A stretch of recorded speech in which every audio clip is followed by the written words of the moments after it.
Heran Sylvester masih bebas berkeliaran, tokoh NU, kejaksaan juga harus diusut. Ini rekaman video Sylvester hina Yusuf Kala yang berujung vonis 1,5 tahun penjara untuknya. Akar permasalahan bangsa ini adalah ambisi politik Yusuf Kala. Mari kita mundurkan Yusuf Kala JK, karena JK yang saudara-saudara menggunakan rasisme, menggunakan isu SARA untuk memenangkan Anies Sandi, betul? Dan untuk kepentingan Yusuf Kala 2019 dan untuk kepentingan korupsi keluarga Yusuf Kala. Jadi kalau Yusuf Kala bilang yang kayak orang Chinese dan orang Kristen itu adalah fitnah. Bapak Ibu tahu yang orang miskin di Jawa itu adalah orang Islam banyak, yang di orang Kristen juga banyak. Di NTT yang miskin orang Kristen, yang miskin di Papua orang Kristen, yang miskin di Bali adalah orang Hindu. Jadi kenapa kita miskin? Kita miskin karena perbuatan orang-orang seperti Yusuf Kala. Mereka korupsi, mereka nepotisme, mereka hanya memperkaya keluarganya saja. Bapak lihat, Bapak Ibu lihat, Halim Kala kaya raya, Abu Rizal kaya, Bakri kaya. Seharusnya saya dilarang untuk tampil malam hari ini oleh tim kuasa hukum saya. Karena tidak pantas tampil dengan orang yang terpidana belum menjalani eksekusi. Jadi ini mumpung saya ada sudah waktunya. menjalani proses yang Anda tidak perlu tahu. Masuk Anda tidak kapan? perlu tahu. Loh, nggak bisa. Nggak perlu tahu. Jelaskan Saya ke bukan publik. pejabat Dia publik. harusnya masuk tahanan 1 tahun 6 bulan. Saya sudah menjalani Mana? proses Kapan? itu. Kapan? Dan Jelaskan. kau tidak perlu tahu itu. Kau siapa? Loh, Tidak ada. mumpung ada jelaskan Nggak lalu Kompas bisa. TV. Kapan Saya kamu masuk bukan penjara? penyelenggara negara. Kapan kamu masuk penjara? Lah itu saya sudah menjalani proses Kapan? itu. Kapan? Mumpung ada Nggak waktu usah yang saya, bagus. saya nggak perlu jawab itu. Loh, berarti Nggak kamu masuk perlu. penjara. Ini harus eksekusi. Saya kita dengarkan dulu, Nggak, Mas saya Lester. bukan seperti Dengarkan kamu dulu, Mas ya, Lester. yang menipu Eksekusi. masyarakat dengan Ya. pakai Ini apa, kursi Pak? roda nih. Ya, enggak Ya. hubungannya. Ini Dia kursi roda eksekusi harusnya. dia Masuk pakai penjara. kursi roda dan leher nih. Memang sakit. Ini menipu gimana? masyarakat ini orang Oh, ini. enggak. Ya, ketika Ya. mau diperiksa supaya Yang nggak bohong ditahan. siapa? Pengecut Ya. dia. Jadi Mbak, ini Ya, aku bilang kamu. ini mau spill. Jadi yang apa yang Sebentar, kamu? Mas Suryo. divonis 1 tahun 6 bulan dan belum Loh, menjalani. sekarang putusan. saya bebas kemanapun setelah Mana? saya selesai Oke, tunggu menjalani dari proses kejaksaan. itu. Oke, Sebelum Sylvester Matutina benar-benar dieksekusi di penjara, maka statement apapun kita anggap tidak bernilai. Apa susahnya bagi Jokowi menumbalkan Sylvester Matutina kepada PDIP saja yang pernah melahirkan, mengasuh dia, membesarkan dia dari orang Solo, dari yang sebelumnya dia tukang kayu, ya, sampai ke istana dan 2 periode ditinggalin. Apalagi cuma Sylvester Matutina. Kita lihat di Jaya mana nih Prabowo sama Jokowi. Saya sederhana saja, ini udah ada kapus pen loh. Kalau nggak sampai dieksekusi, malu negara. Masa kalah dengan seorang Sylvester Matutina? Mana bisa negara? Negara tidak boleh kalah hanya oleh seorang Sylvester Matutina. Apakah ini sebuah pertanda bahwa sebetulnya kejaksaan dengan sadar mereka melawan Jokowi? Itu sebenarnya sudah mengambil posisi gue bukan anak buah lu lagi gitu. Kalau yang dimaksud Sylvester Matutina itu menjalani proses dalam pengertian sidang, ya emang iya. Tapi yang dipertanyakan publik itu bukan menjalani sidangnya proses, tetapi eksekusinya, penjaranya. Lah kalau penjaranya ini udah dilakukan oleh Sylvester, nggak mungkin Kejagung menyatakan, oh itu harus dieksekusi ya, harus masuk. Nggak. Artinya dia mengedarkan kebohongan kalau maksud tafsir menjalani tadi udah masuk ke tahanan. Kalau Sylvester masuk, apa yang kira-kira akan terjadi pada kekuatan relawan ini? Di balik gerakan relawan itu selalu ada kekuatan materi yang menyokong. Kalau materi tidak ada, ya nggak jalan ke relawan. Namanya saja si relawan. Padahal ya sebenarnya pamrihwan. Kami mengambil kebijakan. Kalau ada undangan dari media dan menghadirkan Sylvester Matutina, opsinya 2. Sylvester Matutina diganti yang lain atau kami yang memang undur diri. Bukan karena kami tidak menghormati undangan media, tapi kami ingin konsisten dengan sikap dan kebijakan kami bahwa terpidana Itu sudah mulai berlaku nggak? Sudah. Yang saya mau jawab juga mengenai urusan hukum saya dengan Pak Yusuf Kala, itu sudah selesai dengan ada perdamaian. Bahkan saya beberapa kali, ada 2 kali 3 kali bertemu dengan Pak Yusuf Kala dan hubungan kami sangat baik. Dan sebenarnya urusan proses hukum itu sudah saya jalani dengan baik, dan memang waktu itu tidak ada diberitakan karena waktu itu baik saya maupun pihak Pak Yusuf Kalla tidak pernah memberitakan di media. Setahu saya itu sama sekali tidak benar. Pak Yusuf Kalla tidak pernah bertemu Silvers Matutina membicarakan kasus ini, sama sekali enggak. Ya. Tapi artinya dari 2019 sampai 2024 tidak pernah ada komunikasi sama sekali meskipun dari perwakilan pihak Pak JK? Tidak ada. Jadi dulu waktu Sylvester diadili, kabarnya dia minta maaf di pengadilan kepada Pak Yusuf Kalla. Lawyernya Pak Yusuf Kalla sampaikan ke Pak Yusuf Kalla bahwa Sylvester Pak sudah minta maaf. Pak Yusuf Kalla mengatakan, wah wajib hukumnya saya maafkan orang yang minta maaf. Namun proses hukum itu kan urusan negara. Lagian sudah berproses di pengadilan. Ini kan harus dipisahkan antara kasus perdata dan pidana. Kalau kasus pidana, apalagi kalau sudah berkekuatan hukum tetap, tidak bisa dikompromikan, beda perdata. Ini kan pidana. Beliau dituntut di pengadilan negeri, dihukum 1,5. Kemudian beliau naik banding, tetap dihukum 1,5 tahun. Kemudian kasasi, putusan kasasi, Sylvester tetap dihukum 1,5 tahun. Itu kalau saya nggak salah tahun 2019 ya.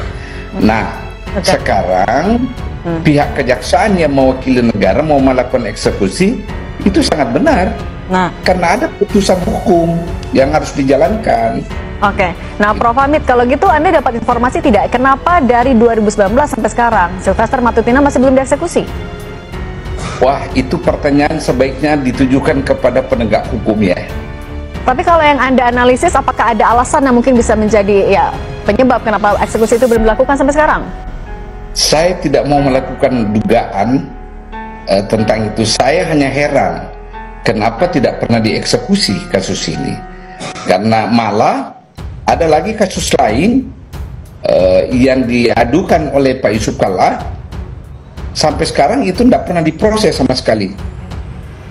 Dan Pak JK juga tidak tahu alasannya terkait ini ya Pak? Tidak pernah. Saya tahu tidak pernah diberitahu alasannya kenapa. Nah Prof. Hamid, tapi ketika kasus ini akhirnya mencuat kembali di media juga salah satunya, apa respon Pak JK yang terbaru? Ya, respon Pak JK mengatakan, ya bagus, kejaksaan menegakkan aturan. Kan negara, pemerintah yang diwakili oleh kejaksaan itu menjalankan putusan lembaga tertinggi di bidang hukum, yakni Mahkamah Agung. Ini kan putusan kasasi. Ya mutlak dijalankan. Tidak bisa dikompromikan.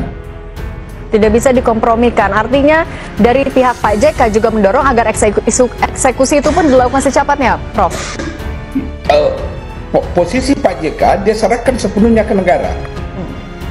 Eksekusi ini yang penting dieksekusi.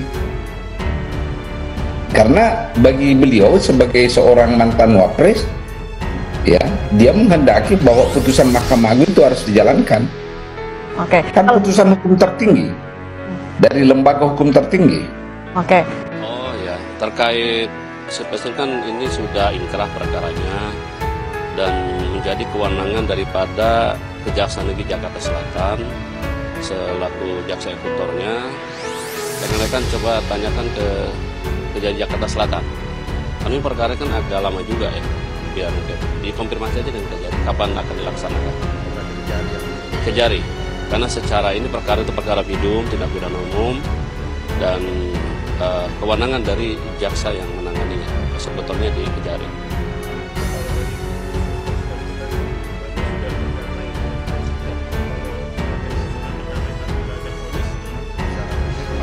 Bagi kejaksaan tetap melaksanakan sesuai dengan aturannya. Kita kan sudah inkrah, artinya terlepas dari ada perdamaian. Kalau perdamaiannya pada saat sebelum penuntutan biasa dipertimbangkan. Tapi ini kan sudah selesai, artinya ya silakan aja nanti punya cara-cara lain. Yang jelas kejaksaan akan melaksanakan nantinya mengeksekusi terhadap putusan pengadilan tersebut.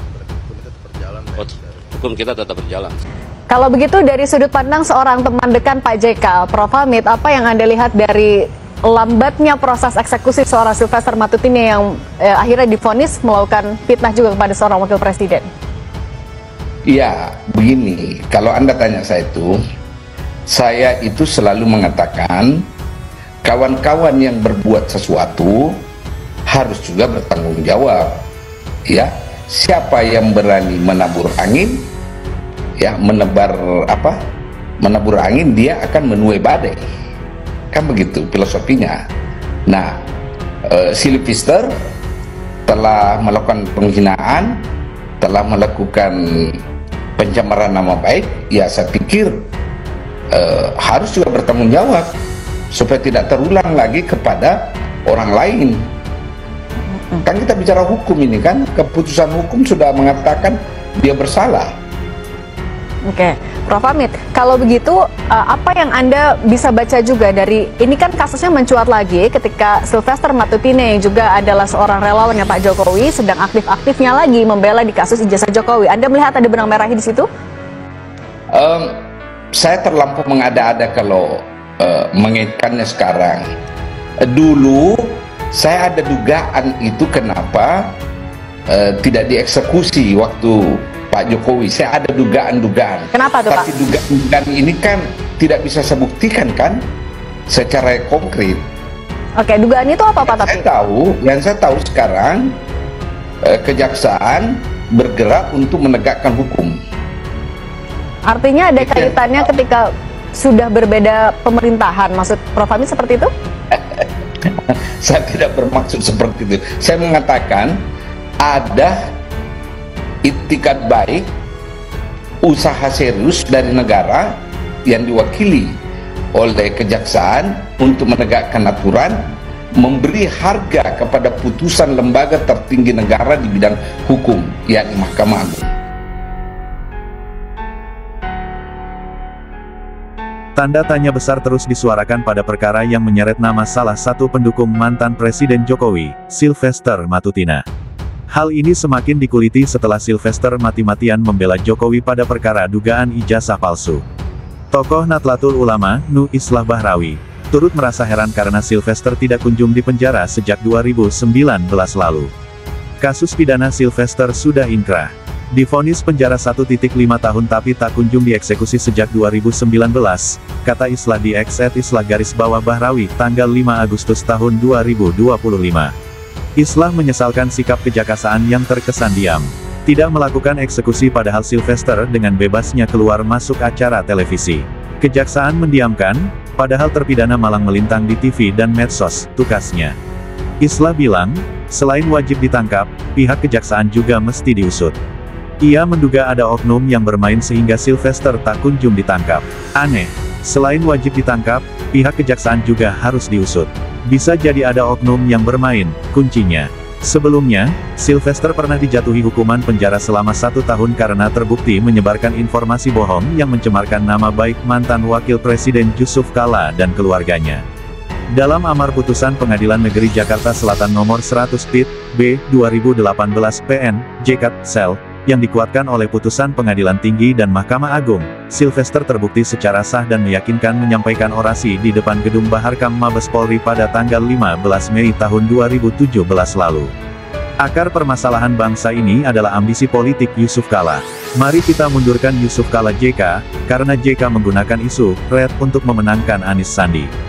Untuk kepentingan korupsi keluarga Yusuf Kala, kata Sylvester kala itu. Pernyataan itu dianggap mencemarkan nama baik dan tidak terbukti secara hukum. Mahkamah Agung dalam putusan kasasinya tertanggal 20 Mei tahun 2019 menolak permohonan Sylvester dan memerintahkan ia menjalani hukuman 1 tahun penjara. Kini, Sylvester kembali tampil ke ruang publik dengan pernyataan kontroversial. Ia menuding Partai Demokrat sebagai pihak yang mendanai gerakan pemakzulan Gibran dan isu ijazah palsu Jokowi. Tudingan ini disampaikan tanpa bukti kuat dan menuai kecaman dari berbagai kalangan. Saat menjadi narasumber di Kompas Petang baru-baru ini, Sylvester menegaskan bahwa isu yang terus dikembangkan Roy Suryo tersebut tidak benar. Isu pemakzulan dan ijazah palsu ini kalau kita lihat tidak mempunyai dasar hukum dan fakta konstitusi yang benar, kata Sylvester dikutip pada Senin tanggal 28 Juli tahun 2025. Ia kemudian mengutip pernyataan pakar hukum tata negara Prof. Jimli Asidiki, yang menyebut bahwa itu merupakan upaya untuk menghancurkan lawan politik. Seperti yang dikatakan Prof. Jimli Asidiki hanya untuk menghancurkan lawan politik dengan tidak beradab. Bohir di belakangnya ini gak bersatu, mereka bermain sendiri-sendiri, ucapnya. Melihat serangan yang begitu intens dan terstruktur, Sylvester menegaskan bahwa kemungkinan besar gerakan tersebut didanai pihak tertentu. Pastinya, didanai, siapa yang mendanai begini-begini gitu loh, tukasnya. Adapun Ketum Partai Demokrat, Agus Harimurti Yudhoyono, AHY, menegaskan bahwa tudingan yang dialamatkan ke kubunya merupakan fitnah besar. Dapatkan berita terupdate dari Fajar di. Hal ini ditegaskan AHY ketika kunjungan kerja di Lombok Barat, Minggu tanggal 27 Juli tahun 2025 kemarin.